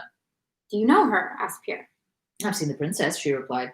I heard that they were arranging a match for her with young Rostov. It would be a very good thing for the Rostovs. They are said to be utterly ruined. No, I mean, do you know Natasha Rostova? I heard about that affair of hers at the time. It's a great pity. No, she either doesn't understand or is pretending, thought Pierre. Better not say anything to her either. The princess, too, had prepared provisions for Pierre's journey. How kind they all are, thought Pierre. What is surprising is that they should trouble about these things now when it can no longer be of interest to them. Not for me. On the same day, the chief of police came to Pierre, inviting him to send a representative to the faceted palace to recover things that were to be returned to their owners that day. And this man, too, thought Pierre, looking into the face of the chief of police. What a fine, good-looking officer, and how kind. Fancy bothering about such trifles now. And they actually say he is not honest and takes bribes. What nonsense! Besides, why shouldn't he bribes? That's the way he was brought up, and everybody does it. What a kind, pleasant face, and how he smiles as he looks at me. Pierre went to Princess Mary's to dinner. As he drove through the streets past the houses that had been burned down, he was surprised by the beauty of those ruins. The picturesqueness of the chimney stacks and tumble-down walls of the burned-out quarters of the town, stretching out and concealing one another, reminded him of the Rhine and the Colosseum. Cabmen he met and their passengers, the carpenters cutting the timber for new houses with axes, the women hawkers and the shopkeepers, all looked at him with cheerful, beaming eyes that seemed to say, "Ah, there he is. Let's see what will come of it." At the entrance to Princess Mary's house, Pierre felt doubtful whether he had really been there the night before and really seen Natasha and talked to her. Perhaps I imagined it. Perhaps I should go in and find no one there. But he had hardly entered the room before he felt her presence with his whole being by the loss of his sense of freedom. She was in the same black dress with soft folds, and her hair was done the same way as the day before, yet she was quite different. Had she been like this when he entered the day before, he could not for a moment have failed to recognize her. She was, as he had known her, almost as a child, and later on as Prince Andrew's fiancée. A bright, questioning light shone in her eyes, and on her face was a friendly and strangely roguish expression. Pierre dined with them and would have spent the whole evening there, but Princess Mary was going to Vespers, and Pierre left the house with her. Next day he came early, dined, and stayed the whole evening. Though Princess Mary and Natasha were evidently glad to see their visitor, and though all Pierre's interest was now centered in that house, by the evening they had talked over everything, and the conversation passed from one trivial topic to another and repeatedly broke off. He stayed so long that Princess Mary and Natasha exchanged glances, evidently wondering when he would go. Pierre noticed this but could not go. He felt uneasy and embarrassed, but sat on simply because he could not get up and take his leave. Princess Mary, foreseeing no end to this, rose first and, complaining of a headache, began to say goodnight. So you are going to Petersburg tomorrow? She asked. No, I am not going, Pierre replied hastily in a surprised tone, as though offended. Yes, no, to Petersburg tomorrow, but I won't say goodbye yet. I will call round in case... I will call round in case you have any commissions for me, said he, standing before Princess Mary and turning red, but not taking his departure. Natasha gave him her hand and went out. Princess Mary, on the other hand, instead of going away, sank into an armchair and looked sternly and intently at him with her deep, radiant eyes. The wariness she had plainly shown before had now quite passed off. With a deep and long-drawn sigh, she seemed to be prepared for a lengthy talk. When Natasha left Natasha is like a 3-year-old. She just bought that. They were like, oh yeah, let's go to bed. Everyone's going to bed. And she was like, okay, good night, and left. And they were like, okay, cool. So, and she just continued to go to bed. I guess so. That is very strange. When Natasha left the room, Pierre's confusion and awkwardness immediately vanished and were replaced by eager excitement. He quickly moved an armchair toward Princess Mary. Yes, I wanted to tell you, said he, answering her look as if she had spoken. Princess, help me. What am I to do? Can I hope? Princess, my dear friend, listen. I know it all. I know I am not worthy of her. I know it's impossible to speak of it now, but I want to be a brother to her. Okay. No, not that. I don't. I can't. He's like, I want to be her father. No, that isn't it. That isn't it. Her dog. No.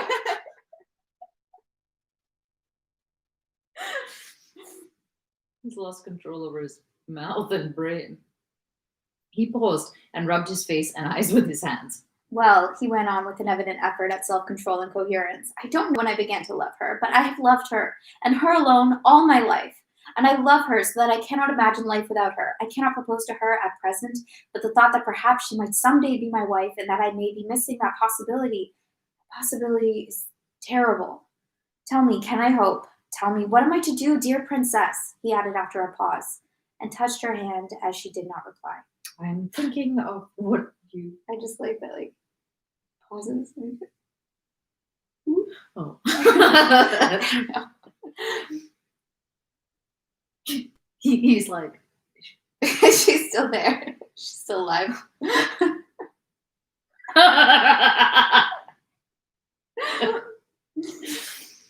I am thinking of what you have told me, answered Princess Mary. This is what I will say. You are right that to speak of her to her of love at present. Princess Mary stopped. She was going to say that to speak of love was impossible, but she stopped because she had seen by the sudden change in Natasha 2 days before that she would not only not be hurt if Pierre spoke of his love, that it was the very thing she wished for. To speak of her now wouldn't do, said the princess, all the same. What am I to do? Leave it to me, said Princess Mary. I know. Pierre was looking into Princess Mary's eyes. Well? Well? He said. I know that she will love you, Princess Mary corrected herself. Before her words were out, Pierre had sprung up and with a frightened expression seized Princess Mary's hand. What makes you think that? Yeah. Do you think I may hope, you think? Yes, I think so, said Princess Mary with a smile. Write to the parents. Leave it to me. I will tell her when I can. I wish it to happen, and my heart tells me it will. No, it cannot be. How happy I am, but it can't be. How happy I am. No, it can't be. Pierre kept saying as he kissed Princess Mary's hand. Go to Petersburg. That will be best, and I will write to you, she said. Petersburg, go there? Very well, I'll go. Will I make them again tomorrow?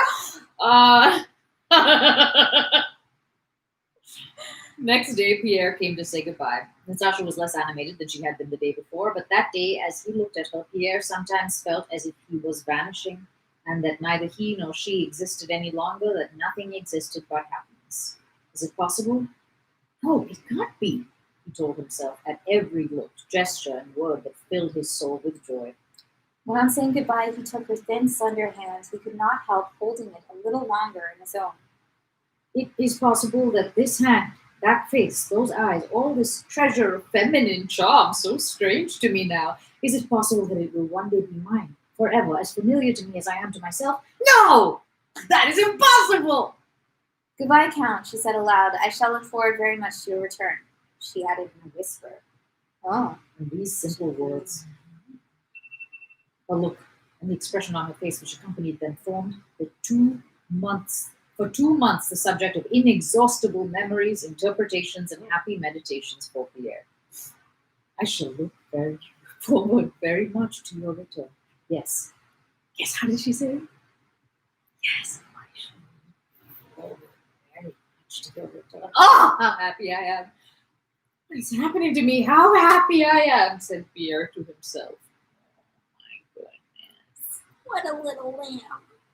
Yeah. Chapter 19. There was nothing in Pierre's soul now at all like what had troubled it during his courtship of Helena. He did not repeat to himself, with a sickening feeling of shame, the words he had spoken, or say, oh, why did I not say that?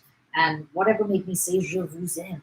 On the contrary, he now repeated in imagination every word that he or Natasha had spoken, and pictured every detail of her face and smile, and did not wish to diminish or add anything, but only to repeat it again and again. There was not now a shadow of doubt in his mind as to whether what he had undertaken was right or wrong. Only one terrible doubt sometimes crossed his mind. Wasn't it all a dream? Wasn't Princess Mary mistaken? Am I not too conceited and self-confident?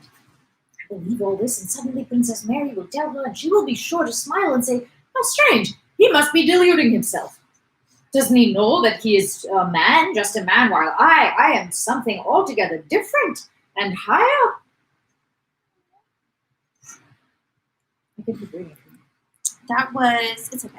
That was the only doubt often troubling Pierre. He did not now make any plans. The happiness before him appeared so inconceivable that if only he could attain it, it would be the end of all things. Everything ended with that. A joyful, unexpected frenzy, of which he had thought himself incapable, possessed him. The whole meaning of life, not for him alone, but for the whole world, seemed to him centered in his love and the possibility of being loved by her. At times, everybody seemed to him to be occupied with one thing only, his future happiness. Sometimes it seemed to him that other people were all as pleased as he was himself, and merely tried to hide that pleasure by pretending to be busy with other interests. In every word and gesture he saw allusions to his happiness. He often surprised those he met by his significantly happy looks and smiles, which seemed to express a secret understanding between him and them. And when he realized that people might not be aware of his happiness, he pitied them with his whole heart, and felt a desire somehow to explain to them that all that occupied them was a mere frivolous trifle unworthy of attention. Oh. Yeah.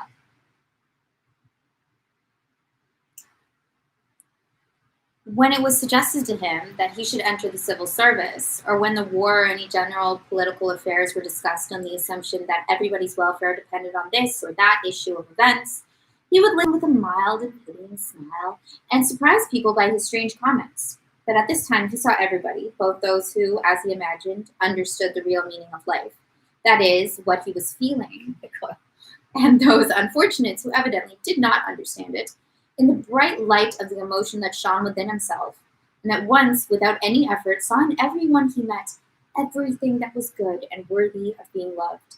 When dealing with the affairs and papers of his dead wife, her memory aroused in him no feeling but pity that she had not known the bliss he now knew. Prince Vasily, who, having obtained a new post and some fresh decorations, was particularly proud this time. Seemed to what? And was and what? Who, having obtained a new post and some fresh decorations, was particularly proud at this time, seemed to him a pathetic, kindly old man, much to be pitied. Often in afterlife, Pierre recalled. In afterlife? What? Yeah, his afterlife. Oh, okay. Maybe Pierre's my spirit. He might be. Do you think he's a young soul or an old soul? He's young. No, he's still working on it. I don't know. Often in afterlife, Pierre recalled this period of blissful insanity. All the views he formed of men and circumstances at this time remained true for him always. He not only did not renounce them subsequently, but when he was in doubt or in Subsequently. Did you know? I don't know. Fire inside you. Subsequently. At least I said it with conviction. For sure. I almost didn't want to go back. But when he was in doubt or inwardly at variance, he referred to the views he had held at this time of his madness, and they always proved correct. I may have appeared strange and queer then, he thought, but I was not so mad as I seemed. On the contrary, I was then wiser and had more insight than at any other time, and understood all that is worth understanding in life because I was happy. Pierre's insanity Wait, consists... so he's not going to be happy in the future? I'm not sure. Fuck! Like, as far as I know, we have one chapter left. Are you serious? Perhaps.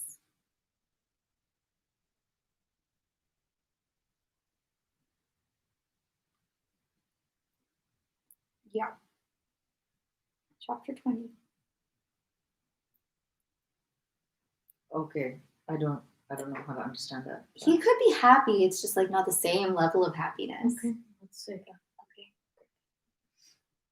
Pierre's insanity consisted in not waiting, as he used to do, to discover personal attributes which he termed good qualities in people before loving them.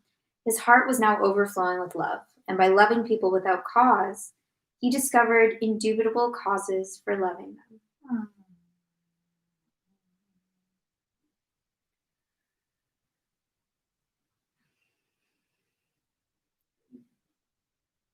Do you want to say something?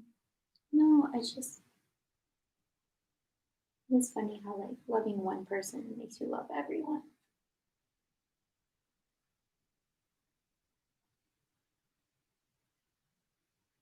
Chapter 20.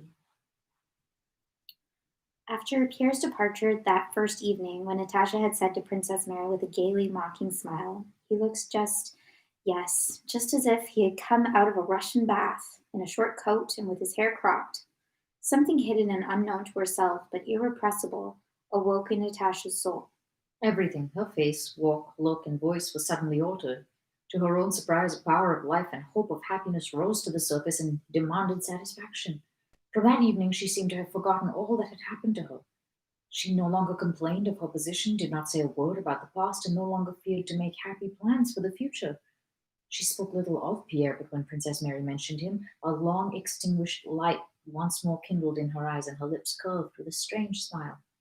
The change that took place in Natasha at first surprised Princess Mary. But when she understood its meaning, it grieved her. Yeah, mine does that too now. Okay. Can she have loved my brother so little as to be able to forget him so soon, she thought, when she reflected on the change.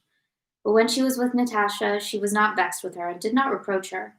The reawakened power of life that had seized Natasha was so evidently irrepressible and unexpected by her that in her presence, Princess Mary felt that she had no right to reproach her even in her heart. Natasha gave herself up so fully and frankly to this new feeling that she did not try to hide the fact that she was no longer sad, but bright and cheerful. When Princess Mary returned to her room after a nocturnal talk with Pierre, Okay. Natasha met her on the threshold. Has he spoken? Yes. He has spoken? He has spoken? Yes, he has spoken? She repeated. And a joyful yet pathetic expression which seemed to beg forgiveness for her joy settled on Natasha's face. I wanted to listen at the door, but I knew you would tell me. Understandable and touching as the look with which Natasha gazed at her seemed to Princess Mary, and sorry as she was to see her agitation, these words pained her for a moment. She remembered her brother and his love. What's to be done? She can't help it, thought the princess. And with a sad and rather stern look, she told Natasha all that Pierre had said. On hearing that he was going to Petersburg, Natasha was astounded. To Petersburg, she repeated, as if unable to understand. But noticing the grieved expression on Princess Mary's face, she guessed the reason of that sadness and suddenly began to cry. Mary, said she, tell me what I should do. I'm afraid of being bad. Whatever you tell me, I will do. Tell me. You love him? Yes, whispered Natasha. Then why are you crying? I'm happy for your sake, said Princess Mary, who, because of those tears, quite forgave Natasha's joy. It won't be just yet. Someday. Think what fun it will be when I am his wife and you marry Nicholas. Natasha, I have asked you not to speak of that. Let us talk about you. Yeah, nice dodge. I told you not to speak of that. Let's talk about you. You're the problem here. They were silent a while. But why go to Petersburg? Natasha suddenly asked, and hastily replied to her own question. No, he must. Yes, Mary, he must. What a weird way to end. Okay. Why call it a book? Why call it a book? Why is that the end of the books? What do you mean that's the end of the books? And now we go into epilogues. Yeah, that's the end of the books. That's the end? No, he must. Okay.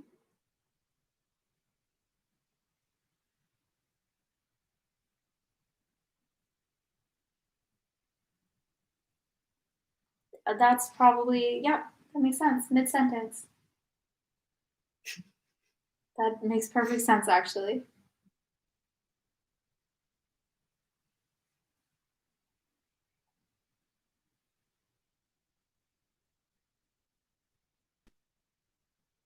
Oh, wow. There's chapters in the epilogues. Yeah. These aren't little epilogues. The first sentence is 7 years had passed. Yeah. I don't feel like we can start the epilogue today, do you? No, I don't think so. It just feels weird. Yeah, wouldn't be right.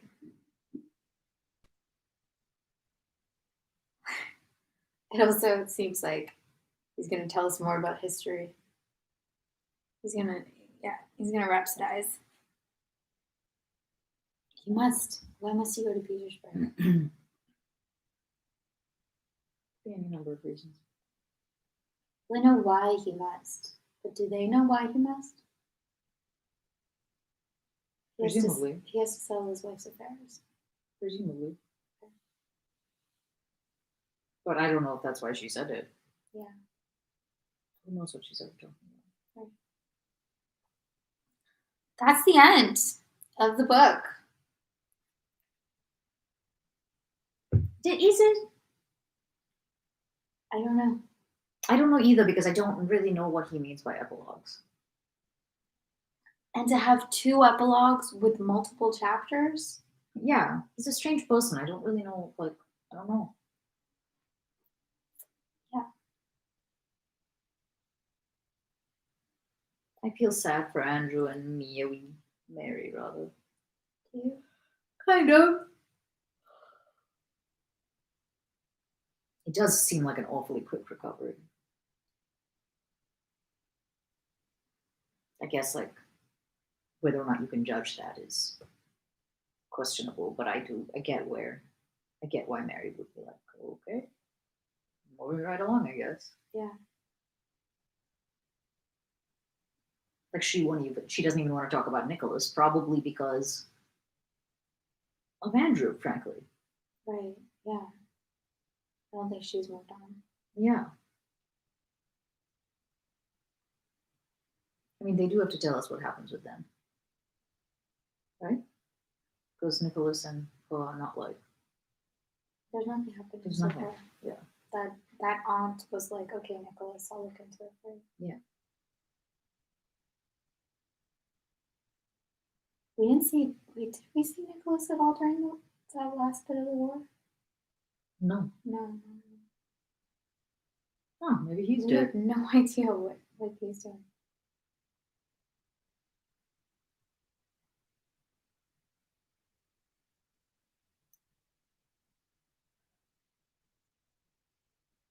Someone, the cranky princess that Pierre's cousin or whatever. You know, the woman, the princess that is with him right now. Yeah, I think her name's Katish. Yeah, that one. Yeah. She said that the marriage was being apparently negotiated. Yeah. But that's the latest info we got, but not necessarily from a reliable source. Oh.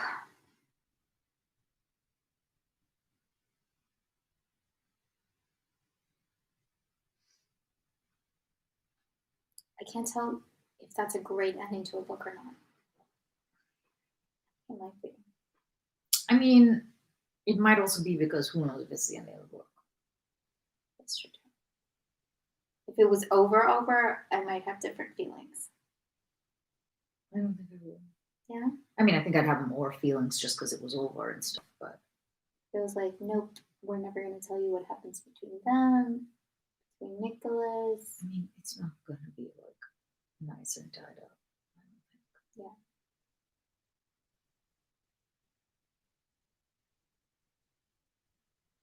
It's going to make it seem like he thinks there is a ending of a story.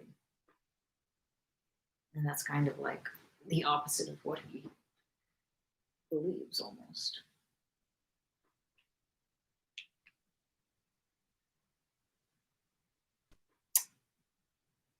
I don't know. I trust him. Okay. You trust him? I do. Cool. Whatever the end is that door? What is all this I'm going gonna- on the carpet? I'm going to vacuum, okay? Whatever the ending is, I feel like it's gonna be the right one. Yeah. So I have like I'm not gonna have any, I don't think, response that feels like a challenge inside to whatever it ends up being. Yeah. Like if that was it. Cool. Yeah. We trust him. Yeah. Tolstoy. Okay. Well, good night, everyone. Good night.